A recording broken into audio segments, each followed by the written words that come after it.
वो सिसक रहा था, वो रो रहा था, मगर बेबस था। वो अपनी मोहब्बत, अपनी दोस्त जो कि उसकी होने वाली बीवी है, उसको धोखा दे चुका था। बस कर दे सर, उसके असिस्टेंट ने उसके कंधे पर हाथ रखते हुए कहा। तो अपने आंसू साफ करता हुआ उठ खड़ा हुआ। फिर वो वहां बिछी हुई चारपाई पर लेट गया। मगर सुकून कहाँ मुयसर था, दर्द की इंतहा थी। वो सुबह तक बुखार में भटक रहा था। वो शख्स जो कि आसाबी तौर पर बहुत मजबूत था, मगर बेवफाई के खौफ से आज वो कमजोर पड़ गया था। उसके असिस्टेंट ने उसे 2-3 बार आवाज दी, मगर वो अपने होश में नहीं था। वो आंखें खोलना चाहता था, मगर बुखार की शिद्दत की वजह से वो अपनी आंखें नहीं खोल पा रहा था। फिर कुछ देर गुजरी और एक लसवानी आवाज टकराई। लाला, क्या हुआ है इनको? उस लड़की ने पूछा। बुखार बहुत तेज है, कुछ समझ नहीं आ रहा। असिस्टेंट ने जल्दी से कहा। आप फिक्र मत कीजिए, मैं अभी ठंडा पानी लेकर आती हूँ। इनकी पट्टियां कीजिए, ठीक हो जाएगा। वो लड़की बोली और फिर कुछ देर के बाद वो वापस आई और उसके सराहाने बैठकर ठंडे पानी की पट्टियां करने लगी। दोपहर के करीब उसकी आंख खुली तो तबीयत काफी बेहतर थी और उसे गर्मी काफी ज्यादा महसूस हो रही थी। वो एक कच्चा पक्का सा मकान था जिसमें एक साइड पर पंखा चल रहा था, तो दोपहर होने की वजह से गर्मी की शिद्दत बढ़ गई थी। मैंने आपके लिए यखनी बनाया है। वो नलके से मुंह हाथ धोकर वहां पड़े हुए तख्ते पर बैठा तो उस लड़की ने पास आकर कहा। उसके माथे पर नागवारी बड़े तासुरात उभर आए। मुझे नहीं बेट पीना, आपको जो तैयारी करनी है कर लीजिए, फिर हमें शहर के लिए निकलना है।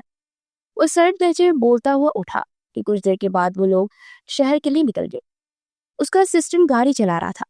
वो फ्रंट सीट पर बैठा था, जबकि वो लड़की पिछली सीट पर बड़ी सी चादर ओढ़े बैठी हुई थी। गाड़ी शहर की हदूद में दाखिल हुई। एक काम करना है सागिर, इन्हें अपने घर जरा ले जाना। मैं अपने घर ले जाने का रिस्क नहीं ले सकता। तुम तो अकेले रहते हो तो तुम्हें कोई प्रॉब्लम भी नहीं होगी। वो आहिस्ता से बोला। सर, मैं अकेला रहता हूँ, बहुत प्रॉब्लम होगी। और मैं जिस सोसाइटी में रहता हूँ वहाँ के लोगों को क्या जवाब दूंगा? सॉरी सर, मैं ऐसा नहीं कर सकता। उसके असिस्टेंट ने साफ जवाब दे दिया। मैं कैसे लेकर जाऊं उसे? तुम अच्छी तरह जानते हो वहां मेरी मंगेतर भी है, मेरे घर वाले हैं, सब क्या सोचेंगे? और मैं सबके सवालों को क्या जवाब दूंगा? वो तेज लहजे में बोला तो 17 साल लड़की सहम सी गई और बेघर होने का डर फिर से दिल में उठने लगा था। वो बचपन से ही रिश्तों के लिए तरसी हुई आई थी। उसके भाई ने उसे बाप बनकर पाला था और जिस कोर्ट में वो रहती थी वहां की फरसूदा रस्मो रवाज के खिलाफ उसका भाई उठ खड़ा हुआ था और उसने पुलिस को बीच में इन्वॉल्व किया।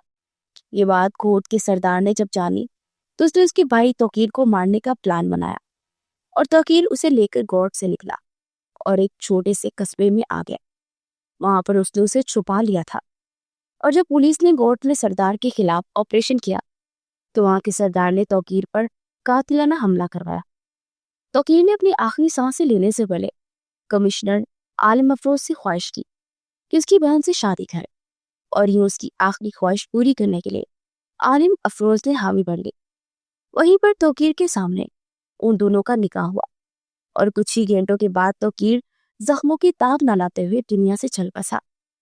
वो तो जैसे पूरी दुनिया में अकेली ही रह गई थी, मगर दिल में एक फिर भी तसल्ली आई कि इसका कोई है जिसके हाथ में उसका भाई हाथ देकर गया है। लेकिन यहाँ आकर पता चला कि उस शख्स भी उससे अपना दामन छुड़वाना चाहता है। आप मुझे किसी दारुल मान में छोड़ दीजिए, वो आहिस्ता से बोली। तो आलिम अफरोज ने चौंक कर उसे देखा। नहीं, मैं ऐसा रिस्क नहीं ले सकता। मैं अच्छे तरीके से जानता हूँ कि घोट इब्राहिम का सरदार तुम्हें ढूंढ रहा है। खैर, अगर तुम्हें प्रॉब्लम नहीं है तो मैं अपने घर वालों को ये कह दूँ कि तुम मेरी दोस्त की बहन हो। वो आहिस्ता से बोला तो बेला ने नफी में सर हिलाया। फिर कुछ देर के बाद वो गाड़ी एक आलिशान महल के सामने रुकी। बेला ने हैरानगी से उस आलिशान महल को देखा। फिर कुछ देर के बाद गेट खुला और आलिम अफरोज गाड़ी को पोछ में लगाने के बाद उसे लिए अंदर की जाने पड़ा। वो जैसे ही अंदर दाखिल हुआ उसकी आगा जान और बाकी सब लोग लाउंज में बैठे चाय पी रहे थे और उसके पीछे चादर में लिपटी उस लड़की को देख सब चौंके। ये कौन है? सबसे पहले उसकी माँ शमसा अफंदी ने पूछा। फिर बाकी सब भी एक के बाद एक सवाल कर रहे थे। उसने गहरा सांस भरा। ये मेरे मिशन की साथी तौकीर की बहन है और इसका इस दुनिया में कोई भी नहीं रहा और तौकीर मेरे मिशन को पूरा करते हुए शहीद हो गया है और मैं इसे यहाँ पर ले आया हूँ। और उसने कहा, चलो ठीक है शमसा बहू, आप ऐसा कीजिए, बच्ची के लिए कोई कमरा तैयार कीजिए और इसे वहां भेज दे। आगा जान ने कहा तो शमसा ने फर्मा बरदारी से सर हिला दिया, जबकि आलिया ने नागवारी से उसे देखा। बाबा, मुझे लगता है कि इस लड़की का यहाँ रहना ठीक नहीं है। मेरे भी 2 जवान बेटे हैं और आलिम भी जवान जहान है, और इस तरह किसी लड़की को यहाँ रखना ठीक नहीं है।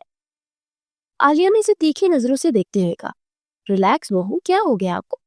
और आप अपने ही घर के लिए बेटों पर हम भरोसा नहीं करेंगी तो कैसे चलेगा? आगा जान ने संजीदा लहजे में कहा, और फिर वहां से उठकर अंदर की जाने बढ़ गए। उसे कमरे में आते ही शॉवर लिया, और फिर उसके बाद वो बैठा इसी बारे में सोच रहा था कि निदा से इस बारे में बात करे कि नहीं, कि दरवाजा नॉक हुआ। उसने इजाजत दी तो मुलाजमा ने उसे डिनर का पैगाम दिया। उठकर नीचे आया ही था तो उसी वक्त निदा पैंट कोट में मलबूस अपनी पुरवकार अंदाज में चलती अंदर दाखिल हुई।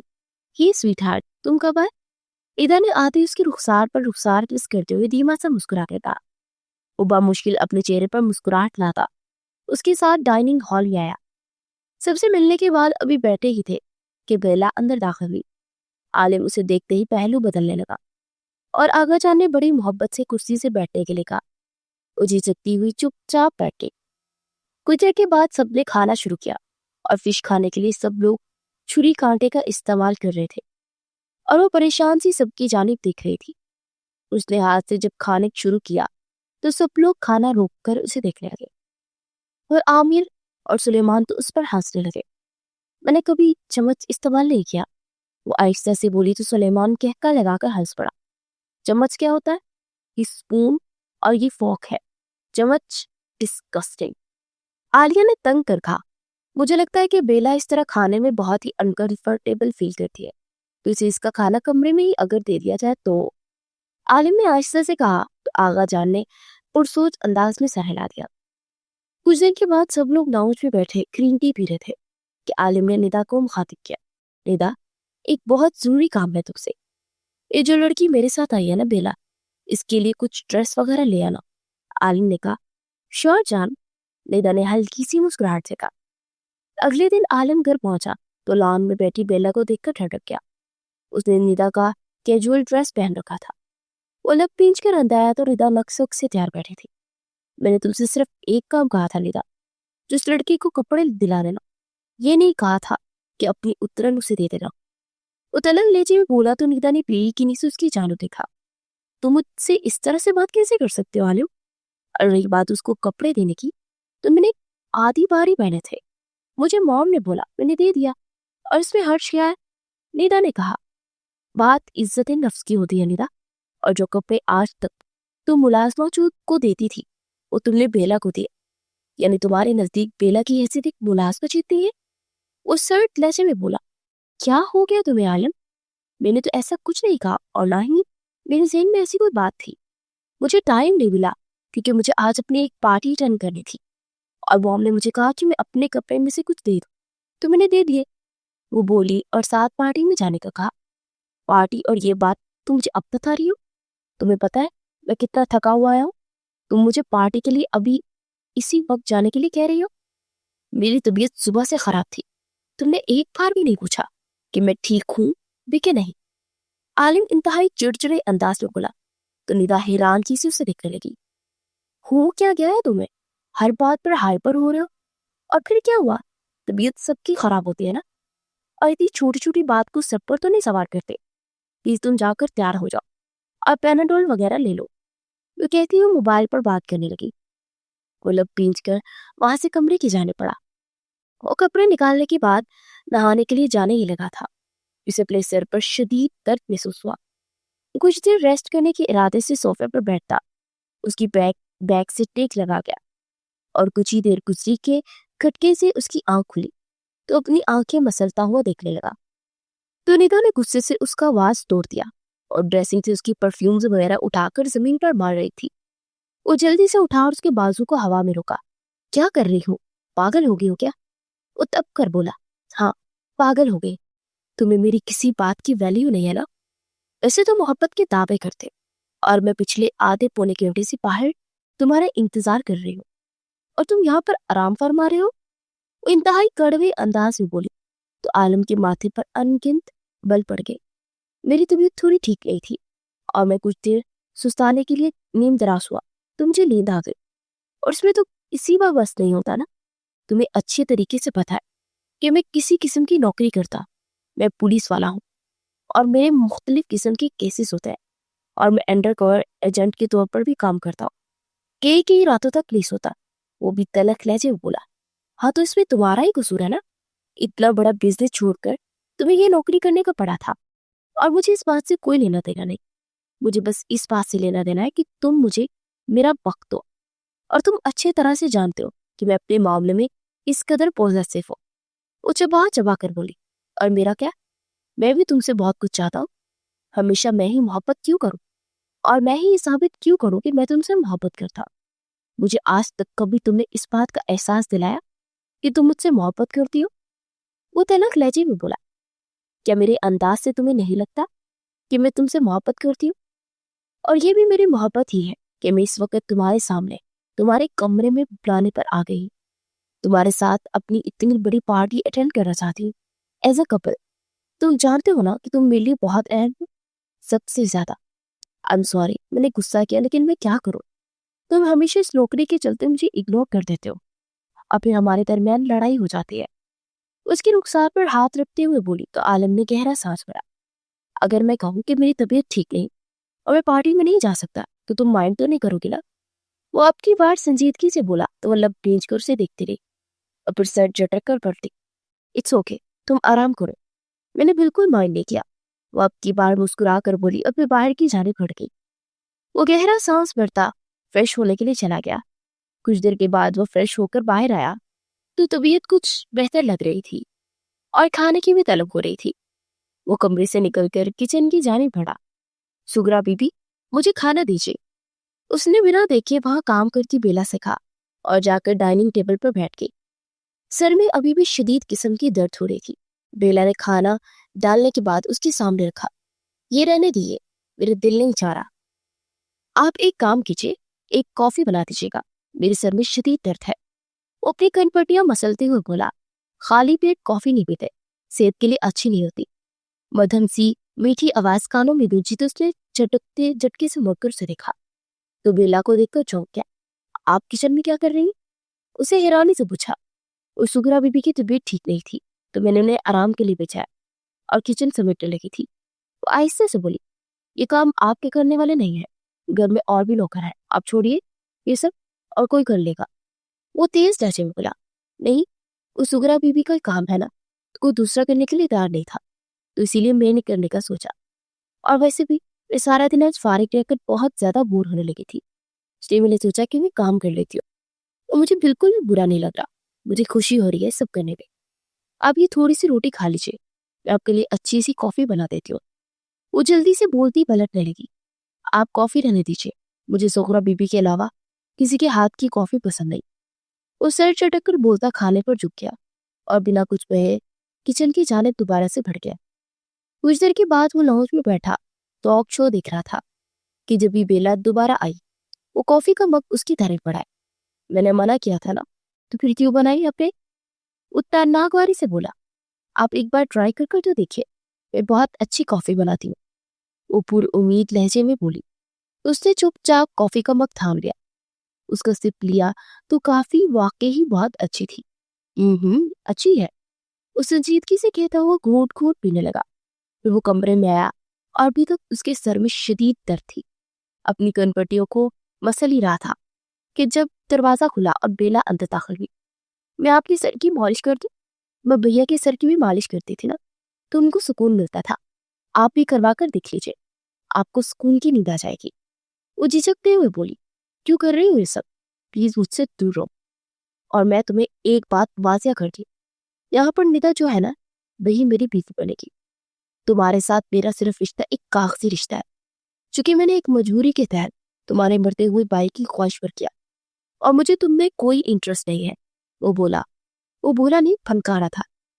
वो फटी फटी निगाहों से उसे देखने लगी और आंसू शिफाफ रुखसार पर बहने लगे थे। और आनिम ने लब भींचकर उसे देखा। आई एम सॉरी, लेकिन जो हकीकत है मैंने वो तुम्हें बता दी है और इस वक्त मेरे पास कोई चॉइस नहीं थी, क्योंकि तुम्हारे भाई ने मेरे लिए बहुत किया है और मैं एक मरते हुए इंसान को कोई दर्द नहीं देना चाहता था। लेकिन तुम फिक्र मत करो, मैं तुम्हारी जिंदगी को संवारूंगा। तुम्हें पढ़ने का शौक है, मैं तुम्हें पढ़ाऊंगा। उसके अलावा बहुत अच्छी जगह तुम्हारी शादी करवाऊंगा। मैं तुम्हें ये सब इसलिए कह रहा हूँ कि मैं तुम्हें किसी किस्म की खुशफहमी में मुब्तला नहीं करना चाहता। तुम अपनी पढ़ाई कंटिन्यू करो। अगर तुम्हें कोई लड़का पसंद भी है ना, मैं पूरा तुम्हारे साथ रहूंगा। वो गहरा सांस भरते बोलते जा रहा था। आप सॉरी मत कीजिए, मुझे अच्छी तरह से पता है कि आपके सिस्टर ने मुझे सब बता दिया और मैं आपके और निदा बाजी के बीच कभी नहीं आऊंगी। आप दोनों तो बहुत अच्छे लगते हैं एक साथ। मैं तो बस आपकी सर में मॉलिश करने आई थी। अपने भैया जी की भी मैं करती होती थी। वो अपने धीमे लहजे में बोलती जा रही थी। अच्छा चलो ठीक है, तुम कर दो मॉलिश, मैं देखता हूँ, शायद मुझे सुकून मिल जाए। वो हल्का सा मुस्कुरा कर बोला तो वो सोफे की पुष्ट पर जाकर उसके सर पे हल्के हाथों से मसाज करने लगी। आलम अफरोज की आंखें खुद ब खुद नींद से बोझल होने लगी। वो सोफे की पुष्ट से टेक लगाए आंखें मूंद गया और कब सोया उसे खुद भी खबर न हुई। जब आंख खुली तो उसने टाइम देखा तो रात के 11 बज रहे थे और बेला कमरे से जा चुकी थी। ओ माय गॉड, मैं पिछले 3 घंटों से ऐसे ही सो रहा था। वो अपने कंधों को अपने हाथों से दबाते हुए आगे बढ़ा और फिर जाकर बेड पर सोने के लिए लेट गया। अगली सुबह जब वो उठा तो सब लोग नाश्ते पर उसका इंतजार कर रहे थे। निदा, तुमसे एक और काम है। तुम्हारी एक दोस्त है ना, कॉलेज की प्रिंसिपल, प्लीज उससे बात करके बेला का एडमिशन करवा दो फर्स्ट ईयर में, और जो भी फॉर्मेलिटी करनी है वो कर लेना। अगर हो सके तो उसे प्लीज ट्यूशन भी दे देना। वो नाश्ता करते हुए निदा से बोला, मैं सिग्गा से बात कर लूंगी, तुम खुद ही ले जाना बेला को। और आई एम सॉरी, मैं इसे पढ़ा नहीं पाऊंगी। तुम ऐसा करो, जब तुम वापस आओगे तब तुम थोड़ी देर खुद ही ट्यूशन दे देना।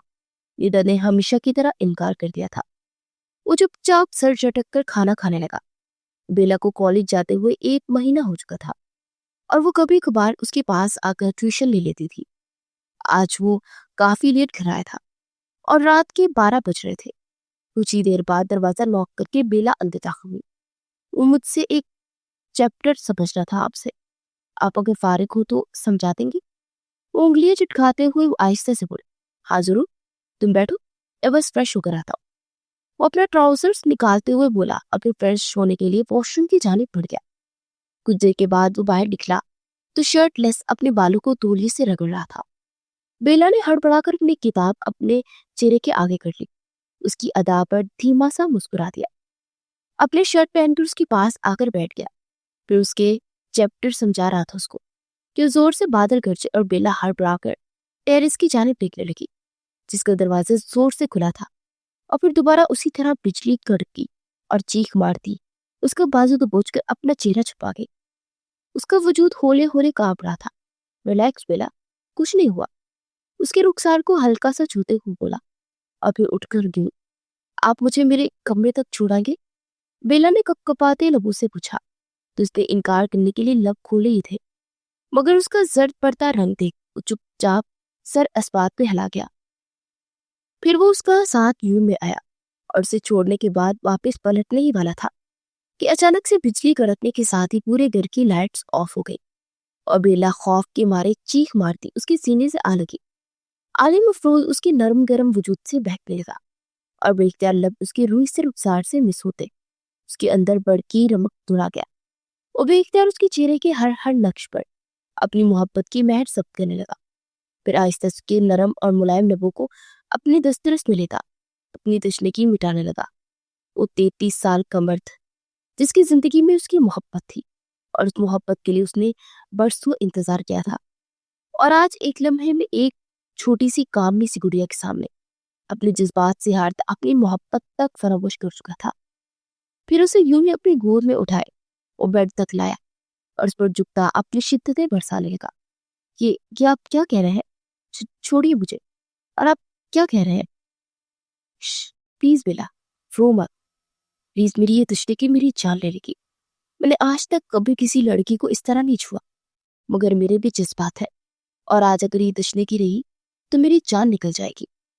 वो जज्बात से बोझल लहजे में बोला, आपके जज्बात निदाबाजी की अमानत है और आप अमानत की खयानत नहीं कर सकते। बेला ने जोर से पीछे धकेलते हुए कहा, और उसी वक्त लाइट्स आगे और चौंक कर अपने हवास में गिरा और फिर तेजी से पलटा और वहां से अपने रूम की जानिब बैठ गया।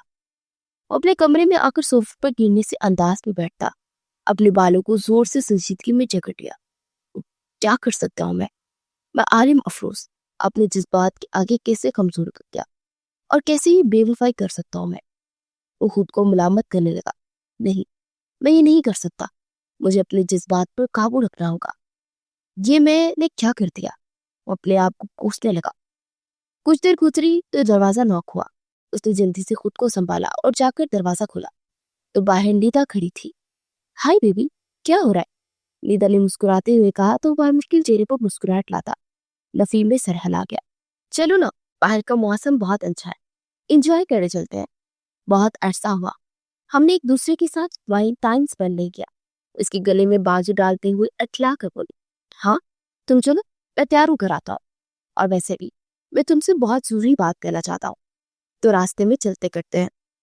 वो तेज लहजे में बोला और फिर कुछ देर के बाद वो तैयार होकर बाहर घूमने के लिए निकल चुके थे।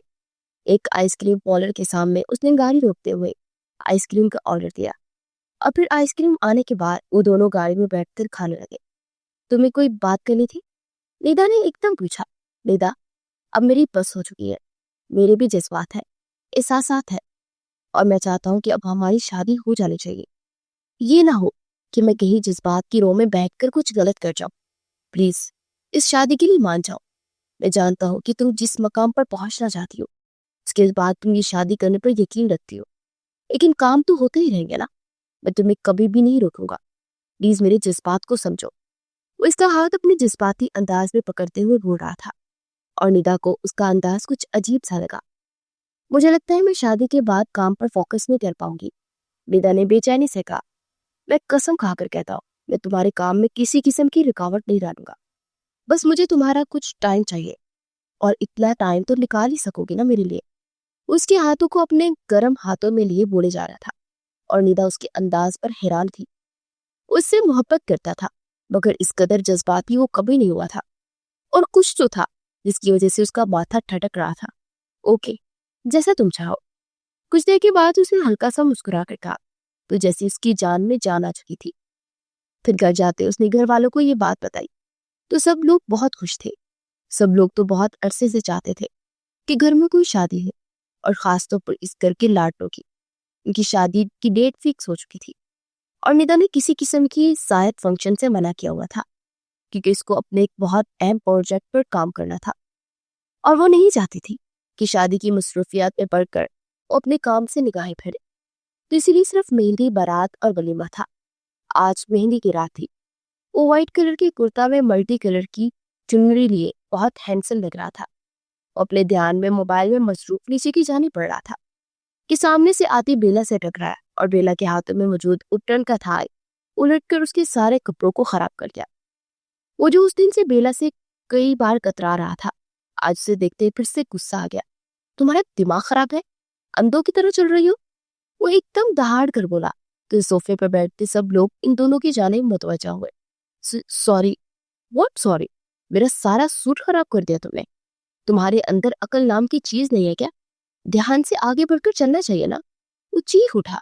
रिलैक्स, क्या हो गया आलन? वो तो अपनी नाक की सीट पर आ रही थी और तुम्हारा ध्यान मोबाइल की तरफ था। तुम खुद इससे जाकर टकराए हो और इस बेचारी को डांट रहे हो। निदा ने उसकी साइड लेते हुए कहा, तुम क्यों ले रही हो उसकी साइड? ये अब बच्ची नहीं है, इसको खुद को संभालना चाहिए। क्या सारी जिंदगी इसने मेरे सर पर बैठी रहना है? अभी से ये संभलना नहीं सीखेगी तो ये कभी नहीं संभल पाएगी। वो गुस्से से चीख उठा और उसके गुस्से के सब लोग वजह तलाश करने की कोशिश कर रहे थे। बेला सर झुकाए रो रही थी और उसे रोता देख आलिम अफरोज को और गुस्सा आया। अब क्या यहाँ पर खड़े खड़े रोती रहोगी? जाओ यहाँ से। वो दहाड़ा तो रोते हुए वहां से भाग गई। ईदा ने अफसोस से उसे देखा। तुम बहुत अजीब बिहेव करने लगे हो आलिम, ऐसे कौन बात करता है? वो बेचारी सुबह से मेरे लिए कुछ ना कुछ कर रही थी और मेरे कहने पर मेरे लिए ऑर्गेनिक उपटन बना कर लाई। वो बेचारी तो कुछ को किसी को कुछ कहती भी नहीं है, सारा दिन किचन में कुछ ना कुछ कर रही होती है और तुमने उसको डांट दिया। निदा ने अफसोस बड़े लहजे में कहा। बाकी सब भी उसके हक में बोलने लगे। वो सख्त चिंचिलाया हुआ वापस कमरे में आया और कपड़े चेंज करने के बाद वो बाहर लॉन की जाने पड़ गया। कुछ देर में उनकी मेहंदी का फंक्शन शुरू हो चुका था। निदा बेला को लेकर मना कर ले आई थी। उस वक्त गुमसुम से स्टेज से नीचे लगे सामने वाले टेबल पर बैठी थी।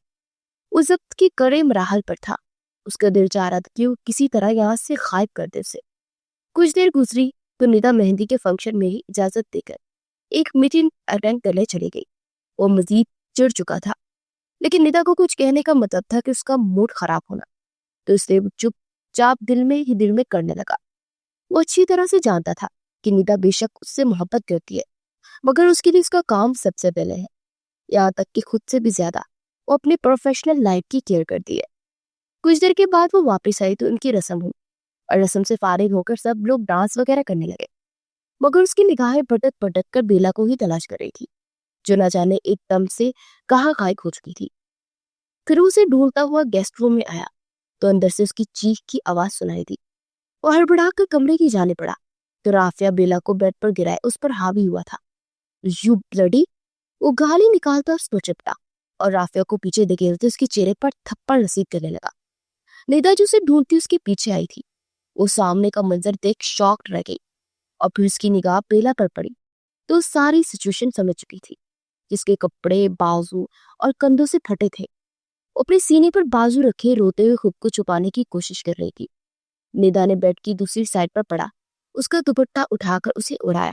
बस कर दो आलम, छोड़ दो इसे। इस वक्त मेहमानों से घट भरा पड़ा है, हमारा और बेला का तमाशा बनेगा। प्लीज आलम छोड़ो ना, मेहमान जाते हैं फिर हम बात करते हैं इस पर। वो आलिम अफरोज को पीछे हटाते उसे रिलैक्स करने की कोशिश करने लगी। आलिम ने उसे जोर से पीछे धकेला और फिर एक नजर बेला पर डाली, जो कि घुटनों में सर्दिये रो रही थी। उसका बदन लर्स रहा था। संभालो उसे लेता, वो कर बड़े लहजे में बोला और फिर बाहर निकल गया। राफिया भी लड़खड़ाते हुए अंदर की जानिब बढ़ गया। कुछ देर में फंक्शन खत्म हो चुका था और निदा ने फारिग होते ही लाउंज में बैठे हुए राफिया को गिरबान से पकड़ते 2-3 थप्पड़ मारे। शर्म नहीं आती तुम्हें, एक औरत की इज्जत पर हाथ डालते हुए? इतना भी नहीं मालूम तुम्हें कि तुम्हारी एक माँ और बहन है? वो चीख कर बोली। हाय हाय, क्या हो गया है और मेरे बच्चे ने क्या कर दिया? असरा बेगम ने तरफ कर पूछा। मामा, आपकी बेटी ने जो हरकत की है ना, इसके बाद तो मैं बेला से निगाहें तक नहीं मिला पा रही, निदा ने कहा और फिर सारी सिचुएशन बताई। तो आगा जान का चेहरा भी गुस्से से सुर्ख हो गया और उन्हें आगे बढ़ते एक जोरदार तमाचा राफिया के चेहरे पर दे मारा। दफा हो जाए यहाँ से, मुझे अपनी शक्ल मत दिखाना। शर्म आ रही है मुझे कि तुम इस घर के बच्चे हो। आगा जान ने दहाड़ कर कहा। क्या कह रहे हैं बाबा, मेरा इकलौता बेटा है। अजरा बेगम तरफ कर रह गई। तुम्हारा इकलौता बेटा है तो इसका मतलब ये नहीं कि वो गुनाह करे और मैं इसे माफ कर दूं। ये मेरे असूलों के खिलाफ है। आलिम, इसे पकड़ कर घर से बाहर निकाल दो। जब तक इसकी अकल ठिकाने नहीं आएगी तब तक ये घर में नहीं रहेगा। वो सर लहजे में बोले और फिर अंदर की जानिब बढ़ गए। आलिम उसे बाजू से खींचता हुआ बाहर ले गया और उसे घर से बाहर निकाल दिया। कुछ देर के बाद वो कमरे में आया तो अपना सर थामे बैठा था। निदा उसके पास आई। मैं जानती हूँ कि तुम पर क्या बीत रही है। वो लड़की तुम्हारी जिम्मेदारी थी, तुम यही सोच सोच कर रहे हो ना। निदा उसकी रुखसार पर हाथ रखे धीमे नजर पड़ी। तुम नहीं जानती मैं खुद को कितना बेबस फील कर रहा हूँ। यहाँ तक कि मेरे अंदर इतनी हिम्मत भी नहीं है कि मैं उसका सामना कर सकूं। पहले मैंने उसे बुरी तरह डांटा और फिर उसके बाद ये सब हो गया। उस मैं कैसे खुद को संभालूं? वो अपने बाल मुट्ठियों में जकड़े बेचैनी से बोला। रिलैक्स हो जाओ और सुबह सुबह तुम उससे माफी मांग लेना। निदा ने उसे तसल्ली दी तो सर इस बात में हिला गया। फिर कुछ देर के बाद वो सोने के लिए लेटा तो उसकी निगाहों से नींद कोसों दूर थी और दिल में अजीब सी बेचैनी थी। काफी देर वो करवटें बदलता रहा मगर दिल को चैन ही नहीं आ रहा था। वो एकदम से उठा और शर्ट पहनता गेस्ट रूम की जाने पड़ा और दरवाजा नॉक करते हुए जैसे अंदर दाखिल हुआ तो बेला बेसुध बेड पर लेटी हुई थी। कंधारी अनार से रुखसार पर अभी तक आंसू के निशान थे और होंठ भी निचला फटा हुआ था। खिला खिला सा मासूम चेहरा इस वक्त इस्तिराब का शिकार था।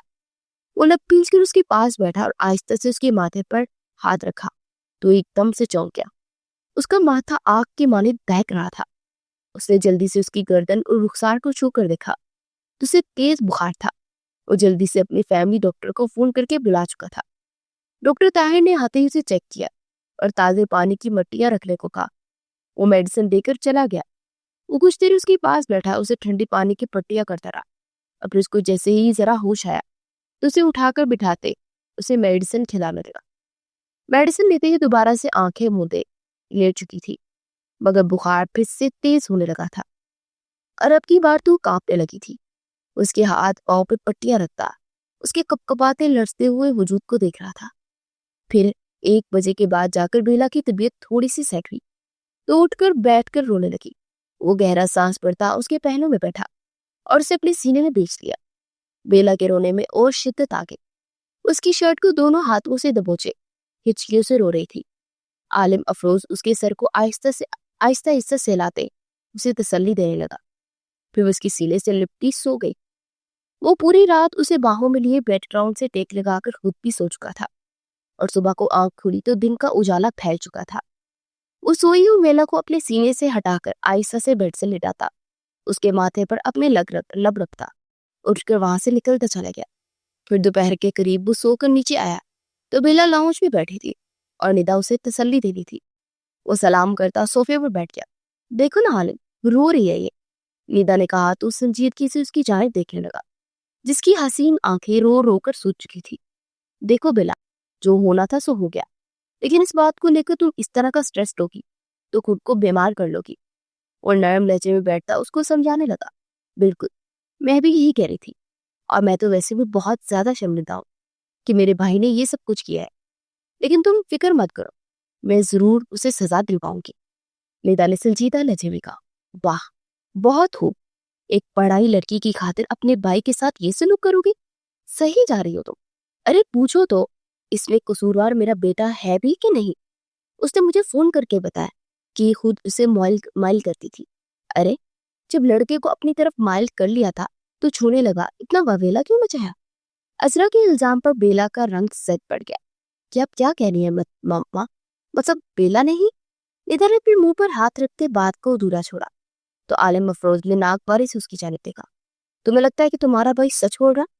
वो भाई जिसके ना जाने कितने लड़कियों से अफेयर्स हैं, वो कितनी बार उसकी शिकायत इधर कॉलोनी के शरीफ घरों से भी आई, वो किस तरह का है ये सब लोग जानते हैं, और जरूरी नहीं है कि जो बात वो कहे वही सच होगी। वो तलख लहजे में बोला, नहीं, मेरा ये मतलब नहीं था, मगर एक बात तो तुम भी जानते हो कि अगर औरत इशारा करे तभी मर्द उसकी तरफ मायल होता है ना, तो उसने ही तो कोई ऐसी हरकत की होगी ना। अगर कोई ऐसी हरकत की है ना बेला, प्लीज मुझे बता दो, वरना मैं तुम्हारे लिए स्टैंड नहीं ले पाऊंगी। निदा ने अब की बार सख्त लहजे में कहा तो बेला और ज्यादा रोने लगी। तुम्हारा दिमाग खराब हो गया निदा, तुम क्या बकवास की जा रही हो? कुछ तो बोलने से पहले सोच लिया करो। वहां पर जो कुछ भी हुआ ना, मैंने अपनी आंखों से देखा था। तुम्हारा भाई भेला के साथ जबरदस्ती करने की कोशिश कर रहा था। आलिम अफरोज का लहजा सख्त होने के साथ साथ बुलंद भी हो गया था और निदा ने बेयकीनी से उसकी जानिब देखा। तुम मुझ पर चलाओगी? अपनी निदा पर? मैं इस बात को बहुत अच्छे से जानती हूँ, जब गलती होती है तो दोनों तरफ से होती है, और जरूरी नहीं तुमने जो आंखों से देखा हो वही सच हो सकता है कि मेरा भाई जो बोल रहा है, हम में से किसी ने उसकी कोई बात सुनी भी नहीं है और उसे घर से बाहर निकाल दिया। निदा का रवैया एकदम बदल चुका था और आलिम अफरोज का गुस्सा लम्हा ब लम्हा बढ़ रहा था। तुम्हारा दिमाग खराब हो गया निदा, और यकीनन तुम अपने भाई की मोहब्बत में ये बात कर रही हो कि तुम्हें एक लड़की का दुख भी नजर नहीं आ रहा। अफसोस हो रहा है मुझे तुम पर। तुम ऐसी तो नहीं थी, लेकिन तुम वक्त के साथ साथ आज बदलती जा रही हो, या फिर मैंने तुम्हें समझने में गलती कर दी। वो तलख लहजे में बोला तो निदा लग पींच कर उठ खड़ी हुई और फिर बिना कोई बात किए वहां से अपने कमरे की जानी पड़ गई। मिल गया सुकून? दोनों होने वाले मियाँ बीवी के दरमियान फूट डालकर क्या मिला तुझे? अजरा बेगम ने चिल्ला कर कहा तो आलम ने नाकवारी से उन्हें देखा। फूफो, अब बात को ख्वामुख्वा बढ़ा रही हैं। बेला, आप जाइए और जाकर आराम कीजिए अपने कमरे में। वो बेला से कहता ऊपर की जाने पड़ा और निदा के रूम का दरवाजा खुलकर अंदर आया तो कपड़े निकालकर फ्रेश होने जा रही थी।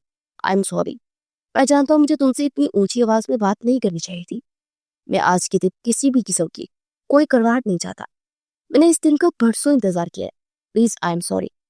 वो निदा के हाथ थामते हुए बोला तो हल्का सा मुस्कुरा दी।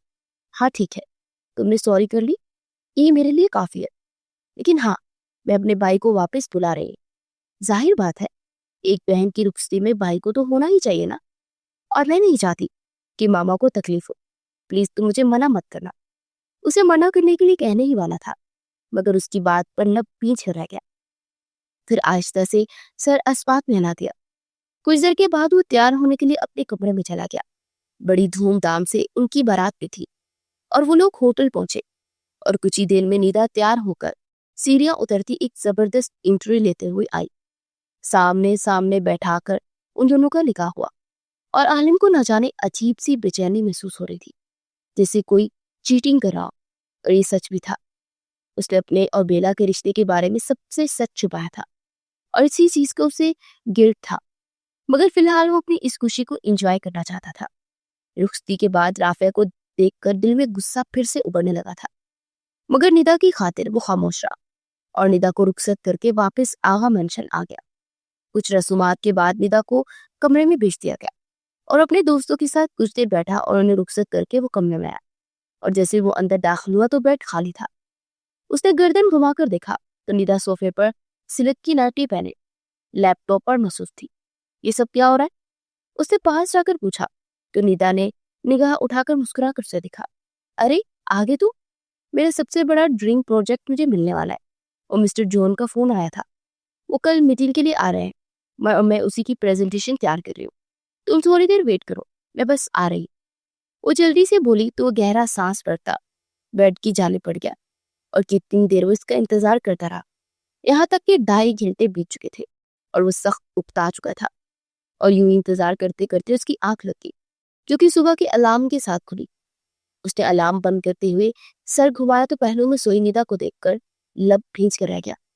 फिर बोझल दिल से उठकर उसने नमाज अदा की और अपनी एक्सरसाइज करने के बाद वो जब कमरे में आया तो निदा अभी तक सो रही थी।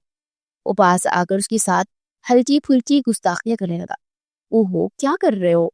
तंग मत करो ना, मैं 3 बजे सोई हूँ। वो नींद में उसका हाथ झटकते हुए दूसरी जानिब करवट ले गई। वो अपना माथा मसलता हुआ सोने की कोशिश करने लगा, मगर दिल अजीब सा बेचैन हो रहा था। फिर न जाने कब आंख लगी, जो कि तकरीबन 12 बजे के करीब खुली। जब आंख खुली तो निदा कमरे में मौजूद नहीं थी। उसे ढूंढता हुआ नीचे आया। निदा कहाँ है? उसने बाहर आकर पूछा। उसे मालूम हुआ कि वो दफ्तर जा चुकी है। वो दिल ही दिल में कड़ता हुआ लाउंज में बैठा नाश्ता करने लगा। रात को वलीमे से फारिग हुआ ही था कि निदा ने उसे बताया कि वो 12 बजे की फ्लाइट से लंदन अपनी डील फाइनल करने जा रही है। तुम्हारा दिमाग खराब हो गया निदा? हमारी शादी कल हुई है और तुम यूं काम में उलझी हुई हो, और मैं जो कि एक कमिश्नर हूँ, तुम्हारे लिए पूरे वीक की छुट्टियां ली है मैंने। वो गुस्से से चिल्ला उठा। दिमाग खराब है? किस तरह बात कर रहे हो? और तुमने मुझ पर कोई एहसान नहीं किया है कि तुमने छुट्टियां ली हैं। तुम अच्छी तरह से जानते हो कि मैं अपनी प्रोफेशनल लाइफ के साथ किस कदर संजीदा हूँ। अगर तुम्हारी तरह मैं भी गैर संजीदा हो गई तो हमारे आने वाले बच्चों का मुस्तकबिल कैसा होगा? तुम्हें क्या लगता है इस मामूली सी पुलिस की नौकरी से तुम मेरे और मेरे बच्चों की ख्वाहिशात को पूरा कर सकोगी? तुम्हारी जितनी एक महीने की सैलरी है ना, मैं उससे कई गुना ज्यादा एक दिन में कमाती हूँ। बिजनेस की दुनिया में मेरा एक नाम है और मुझे इस नाम से भी आगे का नाम कमाना है।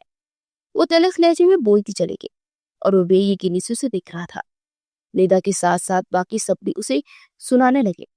मुझे यकीन नहीं आता कि मेरा बेटा होकर तुमने इतना नैरो माइंड कैसे हो सकते हो? उसकी माँ शमसा बेगम ने कहा तो लब भींच कर रह गया। अपनी बीवी के साथ टाइम स्पेंड करना नैरो माइंड होता है? बहुत तकलीफ दी आप लोगों ने मुझे, और ठीक है, उसे जाना है तो जाए, मुझे भी कोई फर्क नहीं पड़ता। वो इंतहाई गुस्से से बोला और फिर अपने कमरे की जाने पड़ गया। उसे कहीं ना कहीं उम्मीद थी कि उसकी गुस्से को देखते निदा जाने का इरादा कैंसिल कर देगी या फिर कुछ दिन का बात का इरादा रख लेगी, मगर निदा ने उससे मिलकर जाना भी गवारा नहीं किया। वो पूरी रात अंगारों पर लौटता रहा। अगले दिन उसने भी अपनी ड्यूटी पर जाने का सोचा और यूनिफॉर्म चेंज करके वो बाहर निकला तो पूरा घर अभी तक सो रहा था। वो मुलाजमा को आवाज देता हुआ डाइनिंग हॉल में आया और फिर उसकी निगाह किचन में काम करती बेला पर पड़ी तो ठटक गया। वो सफेद कलर की यूनिफॉर्म के साथ पिंक कलर का दुपट्टा ओढ़े बहुत हसीन लग रही थी। आपका नाश्ता? उसने ट्रे उसके सामने रखी और आहिस्ता से कहा तो बेखतर उसका हाथ थाम गया। तुम भी मेरे साथ बैठ कर करो ना, वो गंभीर लहजे में बोला तो झिझकती हुई उसके साथ चेयर पर बैठ गई। नाश्ता करते हुए गाहे बेगाहे उसके हसीन चेहरे पर नजर डाल रहा था। कितने बजे छुट्टी होगी तुम्हें? उसने बेइख्तियार पूछा। 3 बजे तक फारिग होंगी, वो झिझकते हुए बोली। चलो, और तुम्हें कॉलेज छोड़ देता हूँ, मैं 12 बजे लेने आऊंगा। तब तक सब कुछ कंप्लीट कर लेना, मुझे कोई बहाना नहीं चाहिए। उसे गहरी निगाहों से देखते हुए बोला तो नासमझी से उसे देखने लगी, मगर उसकी पुरशोक निगाहों की ताब न लाते अपनी पलकी झुका गई। फिर से कॉलेज छोड़ने के बाद वो कुछ देर अपने ऑफिस बैठा रहा और एक केस के बारे में स्टडी करने लगा, मगर जहन बेला की तरफ लगा हुआ था। वो 11:30 बजे ही ऑफिस से निकलकर कॉलेज पहुंचा और वहां से उसे छुट्टी करवाकर अपने फ्लैट पर ले आया। हम यहाँ क्यों आए हैं? बेला ने मासूमियत से पूछा तो गहरा सांस भरता उसका हाथ थाम कर अपने करीब कर गया। ये आप क्या कर रहे हैं? उसके सीने पर हाथ रखे पीछे मुंह लगी तो उसकी कमर में हाथ डाले उसे मजीद करीब करता उसके चेहरे के हर हर लक्ष्य को चूमने लगा। फिर उसे घुमाकर उसकी पीठ पेट से लगा दे, उसकी कंधे पर ठोड़ी रखे अपने होठों का लफ्ज उसकी रुखसार पर छोड़ने लगा। बेला का हालत तक खुशक हो चुका था। वो हाथ पांव पसीने से तर होकर ठंडे हो चुके थे। Please Sahil, please. बेला, आज मुझे मत रोको वरना मैं मर जाऊंगा। तुम नहीं जानती मैं किस कर्ज से गुजर रहा हूँ और शायद उसके चलते कई गुनाह के रास्ते पर न चला जाओ, इसीलिए तुम्हारे पास आया हूँ। तुम मेरी महरम हो, मेरी बीवी हो। प्लीज मेरी ख्वाहिश को समझो, मुझे निदा की तरह तशनगी में मत छोड़ो। उसके लहजे में अब और भी कुछ ऐसा था कि बेला हैरान रह गई और फिर मुड़कर उसकी आंखों में देखा तो उनमें नमी थी। वो आप पे ज्यादा हक निभाबाजी का है और मैं कैसे? वो लब कुचलने लगी। श्श, इस वक्त कुछ मत बोलो, सिर्फ मुझे महसूस करो, मैं तुम्हें महसूस करना चाहता हूँ। वो गंभीर लहजे में बोलता उसे गोद में उठाकर बेडरूम में ले आया। उसे एहतियात से बेड पर लेटाते उसमें खोता चला गया। उसके लम्स में शिद्दत थी और वो नाजुक चाल उसकी बाहों में सिसकियां भर रही थी, मगर वो तो अपना सारा जुनून उस पर निकाल रहा था। फिर उसे यूं ही अपने बाहों में भरे पुरसुकून होता आंखों को मूंदता उसका सर सहलाने लगा। कुछ देर में दोनों ही सो चुके थे और आंख तकरीबन 6 बजे जाकर पड़ी। उसे पहलू में पुरसुकून सोई हुई बेला को देखा और फिर आहिस्ता से उसके माथे पर लपकता फ्रेश होने चला गया। जब वो बाहर निकला तो बेला जाग चुकी थी और उसे देखते उसके चेहरे पर हया के रंग छा गए। जल्दी से फ्रेश हो जा, घर निकलते हैं। उसके पास आकर उसके माथे को चूमते हुए बोला। फिर कुछ देर के बाद वो घर के लिए निकले। जब घर पहुंचे तो सब लोग लॉन में ही बैठे हुए थे। ये तुम्हारे साथ थी? शमसा बेगम ने हैरानगी से पूछा। जी दरअसल इसे किसी प्रोजेक्ट पर काम करना था, इसलिए थोड़ा लेट हो गई थी और ड्राइवर को मना कर दिया था, तो मैंने सोचा कि वापसी में इसे ले जाऊं। वो इत्मीनान से झूठ बोल रहा था। ओह अच्छा, चलो ठीक है। बेला, ऐसा करो चेंज करके आना, तुम खाना वगैरह देख लेना, कुछ मेहमान आने वाले हैं। शमसा बेगम ने कहा। क्यों मम्मा, घर में मुलाजिम नहीं है जो ये काम करेगी? और तुम्हें बिल्कुल भी जरूरत नहीं है। हमारा जो प्रोजेक्ट है उसको कंप्लीट करो, अपनी पढ़ाई पर तवज्जो दो, घर के काम लाजिम कर लेंगे। ओके? और हाँ, जो कल तुमने ट्रिप पर जाना है ना, उसकी तैयारी कर लेना। मैं तुम्हें कॉलेज छोड़ दूंगा, मुझे भी अपने एक केस के सिलसिले में दूसरी शहर जाना। उस पार्ट के लहजे में बोला तो बेला उसे हैरानगी से देखने लगी कि कौन सी ट्रिप की बात हो रही है, मगर पूछने की हिम्मत ना हो सकी और चुपचाप अपने कमरे की जाने पड़ गई। ये कैसा बिहेवियर है? तुम उस लड़की के सामने ऐसे कैसे बात कर सकते हो मुझसे? शमसा बेगम ने तिल मिलाकर कहा।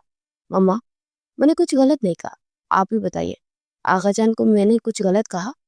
वो इस घर की नौकरानी नहीं है, इस घर का एक फर्द ही है और मेरी जिम्मेदारी है। आप प्लीज उसे घर का कोई काम मत कहा करे, उसे पढ़ाई कंप्लीट करने दे ताकि वो अपना मुस्तकबिल संवार सके। वो तलख लहजे में बोला। अरे, घर के काम करने की तो क्या हो जाएगा, उसके हाथ का खाना अच्छा होता है, इसलिए मैंने कह दिया। बहू प्लीज चुप हो जाओ, वो ठीक ही तो कह रहे, और पहले भी तुम लाजिम ही खाना बनाते थे ना, और ऐसी छोटी मोटी बातों पर इश्यू क्यों बनाते हैं? आगा जान ने कहा तो शमसा बड़बड़ाती हुई चुप हो गई। अगले दिन वो सुबह उठा और सीधा बेला के रूम में आया। आपने कहा था कि कॉलेज का कोई ट्रिप है, लेकिन मुझे तो किसी ने कुछ नहीं बताया। उंगलियां चिटखाते हुए धीमे लहजे में बोली। वो आहिस्ता से उसके माथे पर लब रखता अपने मजीद उसे करीब कर गया। मेरी जान, हम हनीमून पे जा रहे हैं और घर वालों को ये बता नहीं सकता था मैं, और मैं तुम्हारे साथ ये हफ्ता गुजारना चाहता हूँ। और ट्रिप से अच्छा कोई बहाना नहीं था। वो इत्मीनान से बोला। मुझे इस तरह झूठ बोलना अच्छा नहीं लग रहा। वो लब को चलते हुए आहिस्ता आवाज में बोली। अच्छा, तो मुझे भी नहीं लग रहा, लेकिन इंसान को बहुत कुछ करना पड़ता है, और तुम भी उस वक्त अगर मेरा साथ नहीं दोगी तो मैं बिखर जाऊंगा। अगर तुम ऐसा चाहती हो, उसकी थोड़ी से उसका चेहरा थामकर उसकी आंखों में झांकते हुए बोला। तो मासूमियत से सर नफी में हिला के, गुड गर्ल, तुम सच में बहुत अच्छी हो, उसकी रुखसार को छूते हुए बोला और फिर वहां से वापस चला गया। कुछ देर के बाद वो घर से निकले और उसने गाड़ी गिलगित की जानिब मोड़ ली। 15 घंटे की थका देने वाले सफर के दौरान वो होटल पहुंचे। उनका रूम बुक था और वो सीधा रूम में आए और फ्रेश होने के बाद उन्होंने डिनर किया। बेला बहुत थकी हुई लग रही थी और वह मुश्किल आंखें खोलकर बैठी थी। क्या हुआ, नींद आ रही है? उसके पास आकर बारी बारी उसकी आंखों पर अपने लब रखे हुए थे। नहीं नहीं तो, उसे अटपटाकर बोली तो धीमा से मुस्कुरा दिया। आ, तुम मुझे खुश करने के लिए खुद को जबरदस्ती सोने से रोक रही हो? उसकी रुखसार पर अपना रुखसार रगड़ते हुए बाहरी लहजे में बोला। तो वो लड़ती हुई उसकी सीने में चेहरा छुपा गई। चलो सो जा, उसे अपनी बाहों में भरे हुई। सच? उसने इतनी मासूमियत से पूछा। बेख्तियार आलिम अफरोज को टूट कर उस पर प्यार आया। उफ, ना करो, वरना मैं अपना इरादा कैंसिल कर दूंगा। वो इसकी हसीन आंखों के सामने हाथ रखते हुए गंभीर लहजे में बोला। तो झट से उसके सीने में चेहरा छुपा गई और धीमा सा मुस्कुराता खुद भी सोने की कोशिश करने लगा। और कुछ ही देर में वो पुरसुकून सा सो चुका था। सुबह जब उसकी आंख खुली तो बेला अभी तक उसकी बाहों में सो रही थी। मुझे यकीन नहीं आता कि तुम मेरे लिए इतने सुकून का बायस क्यों हो। पता नहीं ये मेरी कैफियत क्या है, मैं खुद समझ नहीं पा रहा कि मैं तुमसे मोहब्बत करने लगा हूँ कि कोई और जज्बा है। लेकिन एक हकीकत है कि अब तुम्हारे जाने का ख्याल मुझे बेचैन कर रहा है। उसके सभी चेहरे को देखते हुए दिल ही दिल में उससे मुखातिब हुआ, फिर उस पर झुकता अपनी शिद्दतें बरसाने लगा।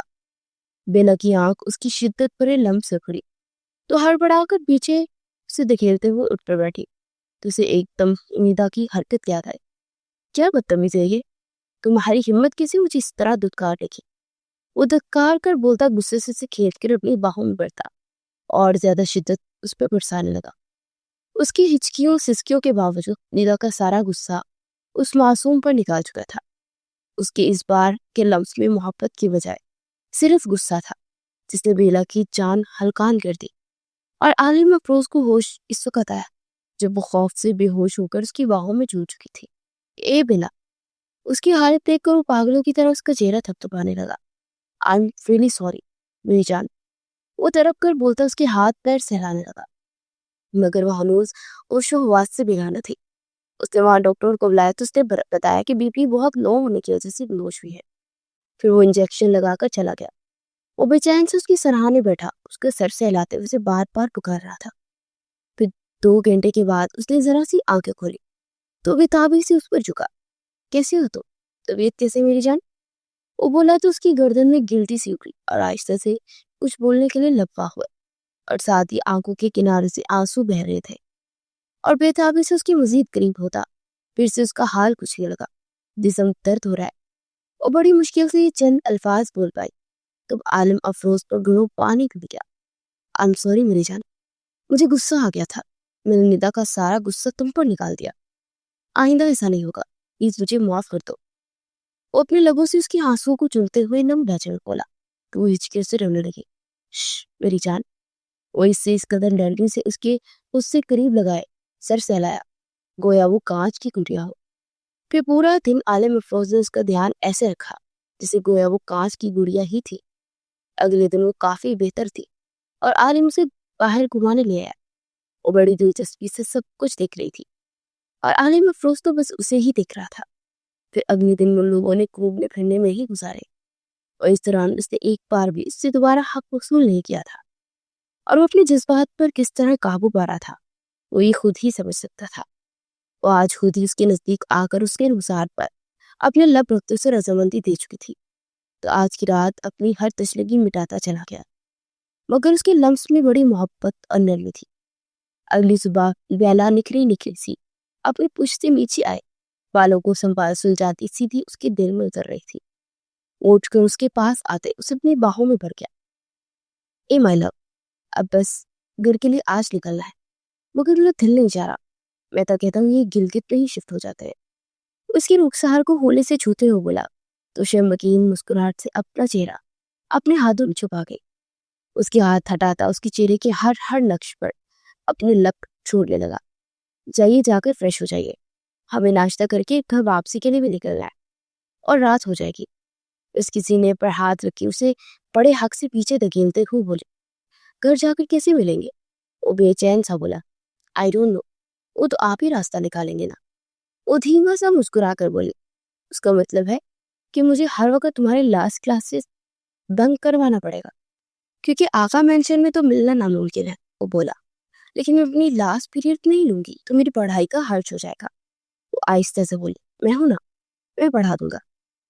वो इसके रुखसार को अपने लबों से छूते हुए बोला तो उसके चेहरे पर अभी तक 10 बड़े तासुरात थे। अच्छा चलो, एक काम करते हैं, मैं घर में ये कह दूंगा कि तुम कॉलेज के बाद ट्यूशन सेंटर जाओगी, तो इस तरह तुम कॉलेज से सीधी फ्लैट पर आया करोगी। क्या ख्याल है? उसकी थोड़ी से थामते हुए बोला, ये बड़ों से झूठ बोलना अच्छी बात नहीं लगता मुझे। वो मुंह लटका कर बोली, कोई बात नहीं, मुझे इस बात की कोई परवाह नहीं है, मैं बोल लूंगा झूठ, और सच बोलकर हम क्या ही कर लेंगे। यहाँ पर हमारे घर में पैसा कमाना सबसे इम्पोर्टेंट है, और विशाल के जज्बात के भार में जब वो लोग नहीं मेरे बारे में सोचते तो मैं क्यों सोचूं? मुझे भी खुश रहने का हक है, और तुम मेरी खुशी हो। उसके चेहरे को तामते हुए तलक खींचे बोला, आप सबको बता दीजिए ना कि मैं आपकी बीवी हूँ। वो उम्मीद करे लहजे बोली, अभी एकदम से नहीं बता सकता, तुम जानती हो ना, 10 दिन पहले तो मेरी शादी हुई है, और इस तरह एकदम से बताऊंगा तो मामला बहुत बिगड़ सकता है, और निदा बहुत जज्बाती भी है इस मामले में, और मैं नहीं चाहता कि कोई तुम्हारे साथ गुस्से में कुछ कर जाए। वो सर झुटक कर बोला तो वो चुप हो गई। अच्छा फिक्र मत करो, मैं एक वक्त आएगा बता दूंगा सबको, बस कुछ अरसा ठहर जाओ। वो बोला, आप मुझे छोड़ क्यों नहीं देंगे ना? निदावा जी के कहने पर उसने कपकपाते लबों से पूछा, कभी नहीं मेरी जान, मैं तुम्हें कभी भी नहीं छोड़ूंगा, लेकिन मौत जुदा तो कर देगी, कुछ कह नहीं सकता। उसने कहा तो बेला ने तरफ कर उसके लबों पर हाथ रख दिया, अल्लाह ना करे आपको मेरी जिंदगी भी लग जाए। वो नम लहजे में बोली तो वो उसके हाथ को जोंकता खुद ही भेज गया। अच्छा मैं तुम्हें फ्लैट छोड़ दूंगा आज रात, और कल तुम वहीं से कॉलेज जाना और दोपहर में वापस आ जाना। मैं नहीं चाहता कि हम दोनों को इकट्ठा घर पे जाते देखते सब चौंक जाए। वो बोला तो बेला ने फर्मा बतारी से सर इस बात पे हिला दिया, लेकिन बेला का दिल बहुत बोझल था। वो आलिम अफरोज से बहुत मोहब्बत करती थी, लेकिन दिल में एक अजीब सा मलाल भी था कि उसके साथ मिलकर झूठ बोल रही है। शाम के वक्त वो लाहौर पहुंच चुके थे। उसे फ्लैट छोड़कर घर पहुंचा तो रात के 9 बज चुके थे, और सब लोग लाउंज में बैठे ग्रीन टी पी रहे थे, और रिदा भी सबके दरमियान बैठी बैठी थी। हाय कैसे हो? रिदा जल्दी से आजकर उससे सीने से लग गया बोली, मगर आलिम अफरोज के दिल में कोई हलचल ना हो, बल्कि उसे देखकर एक बेचैनी सी हुई। हो गया केस हल? आगाजान ने पूछा तो सर इस बात में हला गया। तुम कब आई थी? उसने कमरे में आता ही निदा से पूछा। मैं तुम्हारे आने से 1 घंटा पहले ही, और मुझे पता चला कि जनाब अपने एक गेस्ट में बड़ी बिजी है। तुम्हें इतनी भी तौफीक ना हो कि मुझे कॉल ही कर लेते। निदा ने तलख लहजे में कहा, तुम शायद भूल रही हो कि मैं तुमसे नाराज था, और कॉल तुम्हें करनी चाहिए थी, अपने शौहर को मना नहीं करी। वो भी जवाबन तलख हुआ, किस तरह बात कर रहे हो तुम मुझसे? मैं कोई अयाशी करने तो नहीं गई थी ना, अपने मुस्तकबिल को संवारने गई थी, और तुम अगर ये कर रहे होते ना तो मुझे ये सब करने की जरूरत ही नहीं होती। तुम क्या चाहते हो, छोटी मोमानी अपने बच्चों समेत इस सारी जायदाद पर कब्जा कर ले? निदा तड़क कर बोली, तुम जितना आगे का सोचती हो ना, काश तुम इतना मेरे बारे में भी सोच लेती कि तुम्हारे इस काम के चक्कर में हमारी शादी की यादें तक नहीं बन सकी, बल्कि तलक यादें बन गई। ये काम कुछ दिन के बाद भी हो सकते थे। मैंने तुम्हें कभी नहीं रोका था, और ना ही मैं आगे कभी रोकने वाला इरादा रखता था, लेकिन कम से कम तुम मेरे लिए टाइम तो निकाल सकती थी ना। बाकी रही बिजनेस की बात, तुम अच्छी तरह से जानते हो कि मुझे हमेशा से पुलिस की नौकरी में ही इंटरेस्ट रहा था, और मैंने उसी को चूज किया। जैसे तुम्हें तुम्हारे बिजनेस में इंटरेस्ट था, और मैं तुम्हारी तरह बहुत ज्यादा नहीं कमाता, मगर मैं थोड़े से गुजारा करने का यकीन रखता हूँ। बाकी मैंने कभी तुम पर अपनी सोच नहीं थोपी, तो प्लीज ये बार बार मुझे लूजर्स साबित करना बंद करो। वो भी गुस्से से फट पड़ा, हाउ डेयर यू, तुम मुझसे इस तरह बात नहीं कर सकते। वो परफ्यूम उठाकर जोर से जमीन पर फेंकते हुए चिल्लाई, आवाज नीचे रखो निदा, मुझे पता होता ना कि तुम इतनी जाहिल हो कि मैं कभी तुमसे शादी न करता। वो दबे अंदर अंदाज में चीखा तो पास आकर उसका गिरेबान पकड़ दी। उसके गुस्से को मजीद हवा दी गई। तुम्हारा दिमाग खराब है? उसे गुस्से से जोर जोर से धकेलते हुए दहाड़ा तो लड़खड़ा कर जमीन पर गिरी और उसी वक्त अजरा बेगम अंदर दाखिल हुई। हमारी हिम्मत कैसे हुई मेरी बेटी के साथ ऐसे करने की? अजरा बेगम ने कहा, फिर चिल्लाकर सबको इकट्ठा करने लगी। कुछ ही देर में सब लोग कमरे में आ चुके थे और नीचे जमीन पर बैठी रोती निदा को देखकर चौंक गए। ये सब क्या है? आगा जान ने कहा। हाथ उठाया मेरी बेटी पर। अजरा ने कहा तो सब बेयकीनी से देखने लगे। पुप्पो, झूठ मत बोलिए, और कसूरवार आपकी बेटी है, पूछ लीजिए इससे। वो तरफ रह बोला, क्या हुआ था निदा? आगा जान ने पूछा। इसने मुझे धक्का देकर नीचे फेंका। निदा ने कहा तो बेयकीनी से देखने लगा। हाउ डेयर यू, तुम सारी तमीज भूलते जा रहे हो कि औरत से कैसे पेश आना है, और पुलिस की नौकरी का ही कमाल आई है। आगा जान ने उसके चेहरे पर थप्पड़ रसीद करते हुए बोला और फिर एक एक करके उसे सुनाने लगे। वो चुपचाप खड़ा निदा को देख रहा था, जो आंसू बहाकर सच्ची बन चुकी थी। मैं अब इसके साथ नहीं रह सकती, मुझे इससे तलाक चाहिए, वो एकदम से बोली तो सब लोग साकित रह गए। बेटा, क्या हो गया तुम्हें? मियाँ बीवी में लड़ाई हो ही जाती है, इसका ये मतलब थोड़ी ना है कि तुम इस तरह तलाक ले लोगी। शमसा बेगम ने जल्दी से कहा, क्यों नहीं ले सकती भाभी? मेरी बेटी ऐसा जुल्म बिल्कुल बर्दाश्त नहीं कहेगी। अरे, जिस दिन से शादी हुई है मैं उस दिन से देख रही हूँ किसकी सोच मिडिल क्लास फैमिली की तरह है, जिसे निदा के वालिद की थी। वो बच्चे पैदा करने के बाद तलाक लेने से बेहतर है कि पहले ही ताकि ताल्लुक खत्म हो जाए। अजरा ने सफाकी से कहा तो तलख अंदाज में मुस्कुरा दिया। बहुत अच्छी तालीम दे रही है अपनी बेटी को, जिसे आप खुद अपने घर नहीं बसा सके। वैसे ही अपनी बेटी को भी अपने अब बसाने नहीं देना आपने। अगर आपने बेटी को कुछ सिखाया होता ना तो आज ही नौबत ही ना आती।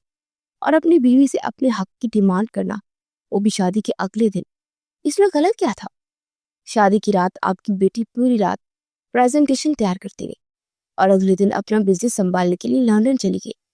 मेरे दिल में कितने अरमान थे, सब पे सब खाक हो गए थे। क्या ये मेरी खातिर कुछ दिन छुट्टियां नहीं ले सकती थी? मुझे इतना कम मालूम था कि इसे अपने प्रोफेशन से बहुत प्यार है, मगर इतना प्यार होगा उसके सामने कुछ भी नहीं। ये मुझे बाद में मालूम हुआ। खैर, मुझे तलाक तो से हरगिज़ दे दूंगा, बाकी आप लोगों के मर्जी। वो सर्द लहजे में बोला और तेजी से बाहर की जाने पर गया। कुछ देर बाद उसकी गाड़ी अपने फ्लैट की जानिब उड़ी जा रही थी। वो दरवाजा खोलकर अंदर दाखिल हो तो बेला गहरी नींद में सो रही थी। वो दबे पांव जाकर सोफे पर लेट गया। उसके सर में शदीद दर्द था और आज उसे अंदाजन निदा से नफरत भी हो चुकी थी। निदा की खातिर उसने इतने सालों इंतजार किया, जो वो कहती रही करता रहा, यहाँ तक कि मंगनी की बात भी नहीं उठाई, जबकि वो इसके इज़हार से 10 साल पहले कर चुका था। लेकिन निदा ने उसे कहा कि वो इसकी है, लेकिन अभी से अपने करियर पर ध्यान देना है और एक बिजनेस वूमेन बनना है। उसने हर मामले में उसका साथ दिया, लेकिन उसके ख्वाबों के मामले में वो हमेशा उसके खिलाफ रही। उसने जब पुलिस की नौकरी ज्वाइन की तब भी निदा ने फसाद डाला और कितने दिन नाराज रही और बड़ी मुश्किल से उसे मनाया। फिर वक्तन फवक्तन किसी न किसी बात पर वो एहसास दिलाती रही कि वो एक निकम्मा इंसान है। और आज 10 साल बाद उसका इख्तिताम हो चुका था।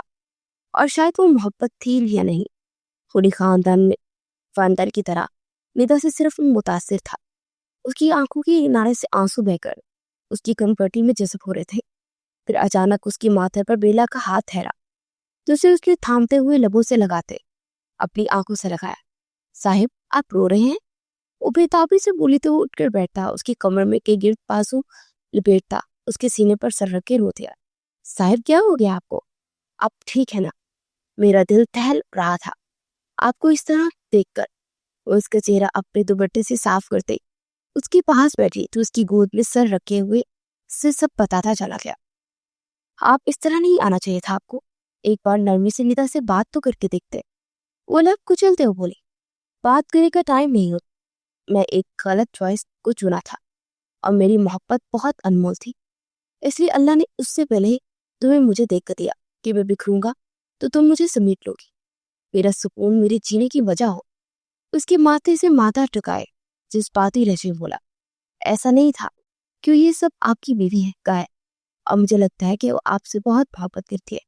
बस गुस्सा है। वो बेताबी से लब पेच कर बोली, वो गुस्सा नहीं है, वो सिर्फ खुद पसंद है, और अपनी खुद पसंदी की वजह से वो अपने सामने किसी को कुछ नहीं समझती। वो एक खतरनाक औरत बन चुकी है, जिसके लिए अपना प्रोफेशन, अपना करियर सब कुछ है, बाकी रिश्ते भाड़ में जाए। उसने झूठ बोला सबके सामने कि मैंने उसे धक्का दिया है। वो इस हद तक गिर गई कि उसने मुझे सबकी निगाहों में गिरा दिया।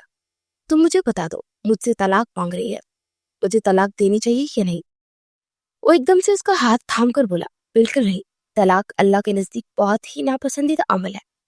आप इस रिश्ते को बचाने की पूरी कोशिश की थी, और आहिस्ता आहिस्ता सारी गलती कबूल और गलत फहमियत दूर हो जाएगी। वो बोली तो उसने पुरसोच अंदाज में सर हिला दिया। उसका दिल पुरसुकून हो चुका था। उस कदर छोटी थी, मगर निदा के सामने वो बहुत समझदार थी। शायद उन्हें जिंदगी में घुटन वक्त पहले ही देख लिया था, और इसीलिए वक्त से पहले वो 17 साल की लड़की को 37 साल की औरत का शऊर दे दिया था। वो अगली सुबह घर पहुंचा तो कुछ ही देर में वकील ने आकर उसे तलाक के पेपर्स दिए। उन तलाक के पेपर पर साइन कर दो, वरना खुला के लिए अदालत में जाओगी। और सर्द लहजे में बोली, देखो निदा, तुम्हें अगर लग रहा है कि मैं गलत हूं तो मैं माफी मांगता हूँ, लेकिन प्लीज इस तरह रिश्ते को खराब मत करो। वो बोला, मुझे तुम्हारे साथ रहना ही नहीं है, और तुम्हारे साथ कोई भी औरत कभी रह ही नहीं सकती। तुम एक दकियानुसी मर्द हो। मुझे अगर पता होता ना कि तुम इस तरह के हो तो कभी शादी के लिए हाँ नहीं बोलती। वो इंतहाई नफरत से बोली, देख रहे हैं ये किस तरह बात कर रही है, और आप में से कोई कुछ नहीं बोल रहा। वो तलख लहजे में बोला, और इसके जिम्मेदार तुम हो। तुम अगर खुद को सही कर लेते तो ये सब ना होता। और मेरी बेटी बिल्कुल सच कह रही है, तुम जैसे इंसान के साथ किसी औरत का गुजारा नहीं हो सकता। तुम जैसा मर्दों का बस चले ना तो औरत पर सांस लेना भी तंग कर दो। अजरा ने कहा, बहुत खूब, सही जा रही है आप। और आपको लगता है कि मेरे साथ कोई औरत नहीं रहेगी? मैं बता दूं, मेरे साथ कौन सी औरत रहेगी। वो कहते हुए बेला के जाने पड़ा और उसका हाथ थामकर सबके सामने किया। ये रहेगी मेरे साथ, जो मुझे हर तकलीफ में संभाल लेती है। काश मैंने बहुत पहले ये फैसला किया होता तो आज मुझे ये जिल्लत नहीं देखनी पड़ती। और हाँ, दोनों में से अगर मुझे एक को चूज करना पड़े ना तो मैं बेला को ही करता। वो तलख लहजे में बोला तो सबने बेयकीनी से देखा। तुम 2 टके की लड़की को मुझ पर फोक कहते हो? कि उसका गिरेबान पकड़ कर चलाई। खबरदार आंदा ये हरकत की हो। और ये 2 टके की लड़की नहीं, बीवी है मेरी। वो चिल्लाया, तूने दूसरी शादी करके इसे मेरे बराबर खड़ा किया? निदा सदमे से बोली, नहीं मोहतरमा निदा साहिबा, ये मेरी पहली बीवी है, यानी इससे शादी पहली हुई है, और दूसरे नंबर पर तुमसे। वो तरख कर बोला, मैं इसे जान से मार डालूंगी। निदा ने विजा उठाकर बेला पर मारना चाहा तो जल्दी से आगे बढ़ा। उसका बाजू थामकर उसके चेहरे पर जोरदार थप्पड़ रसीद कर गया। पूरे लाउंज में सुनाटा छा गया। तुम इसी काबिल हो। खबरदार जो मेरी बीवी की तरफ आंख उठाकर भी देखा तो तुम्हारी हर बदतमीजी में खुद पर सह सकता, अपनी बीवी के साथ नहीं। वो सर्च लहजे में बोला और फिर तलाक के पेपर सर साइन करके उसके मुंह पर मारे। दफा हो जाए यहाँ से, इस घर में कभी वापस मत आना। तुम हमेशा मेरे खिलाफ जाते रहे हो। हमने कुछ नहीं किया। तुम्हें बिजनेस में इंटरेस्ट नहीं था, तुम पुलिस वाले बन के, मैंने कुछ नहीं कहा। मगर आज हद हो गई।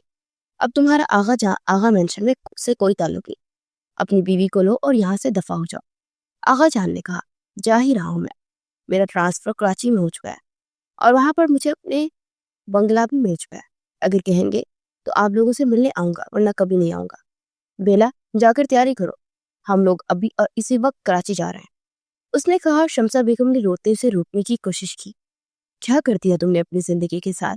वो गुस्से से बोली, मेरा जमीर बहुत मुतमईन है। मैंने हर मुमकिन कोशिश की कि मैं निदा से निभाऊं, मगर वो निभाना ही नहीं चाहती थी रिश्ता। उसने अपनी खुद पसंदी, अपनी माँ की बातों में आकर खुद तलाक लिए।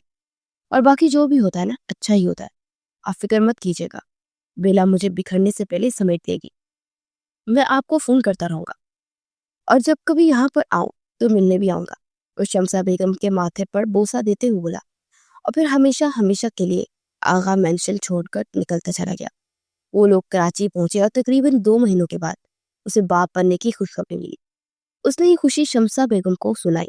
वो भी खुशी से फूले नहीं समा रही थी। आगा मेंशन में उसे माफ कर किसी ने नहीं किया था, लेकिन शमसा ज्यादा दिन उससे नाराज नहीं रह पाई थी। वो पिछले महीने शमसा कराची में उनके पास रहने आई तो अपने बेटे को इतना खुश देकर जिसे सारे शिकवे धुल गए। तुम फिक्र मत करो, मैं आज की फ्लैट से तुम्हारे पास आ रही और बेला का पूरा पूरा ध्यान रखूंगी। शमसा ने एक्साइटेड लहजे में कहा। तो उसने मुस्कुराते हुए फोन बंद करते अपनी मताए हयात की जाने देखा। आज मैं बहुत खुश हूँ, I love you so much. वो बेला को अपने सीने से लगाए अपने सीने में बीच से बोला, आपका दिल नहीं चाहता कि आगा मंशक जाने को? कितने दिनों से ये जहन में सवाल आज बेला ने पूछ लिया। बिल्कुल नहीं, उसके घर से ताल्लुक सिर्फ इतना है कि वहां पर मेरी माँ है, बाकी वो सिर्फ एक ईंट पत्थर का बना हुआ महल है जिसमें पत्थर दिल लोग रहते हैं, और मुझे उस गोश्त उसके दिल में रहना पसंद नहीं है। वो बेला के सीने पर उंगली रखते हुए शरारती अंदाज से बोला। तो शर्मगीन मुस्कुराहट से सर झुका गई। वो इसका माथा चूमते उसे अपने सीने से लगा गया। वो जानता था कि वक्त के साथ साथ सब कुछ ठीक हो जाएगा, और फिलहाल उसकी खुशियां मुंतजिर थी और वो बाहें फैलाकर उन्हें समेटना चाहता था।